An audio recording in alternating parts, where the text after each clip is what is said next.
আমি এখন থেকে আজাইরা পাবলিক টিমের ভিডিওতে থাকবো না। আসসালামু আলাইকুম। আমি একটা কথা বলতে পারি না এতদিন, তাই আজকে জীবন ভাইয়ের ভিডিও দেখে আমার মনে খুব খারাপ লাগলো।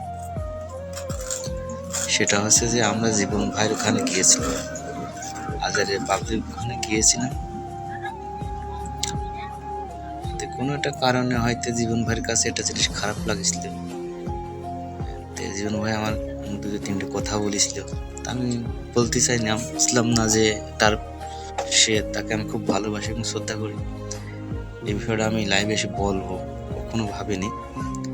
কালকের এই ভাইয়ের ভিডিওটা দেখে আমার মনে কাছে খুব খারাপ লাগলো যে ভাই সিদ্ধান্তটা কি কারণে নিল, হয়তো আমরা কেউ জানিনি কি কারণে নিল। তে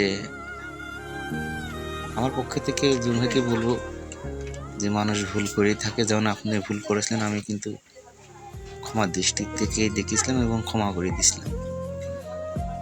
তো আপনি আমাকে কোনোদিন ক্ষমা করেছেন কিনা জানি না, তো ভুল হতেই পারে, তাই বলিয়ে আপনি এত বড় একটা সিদ্ধান্ত নেওয়া আপনার ঠিক না। আমি মনে করি আপনি কামব্যাক করবেন, আবার এই সিদ্ধান্ত না নেওয়াই ভালো। তাই ভাইজনই সবাই দোয়া করবেন আর লাইভ শেয়ার কমেন্ট করে জানাবেন।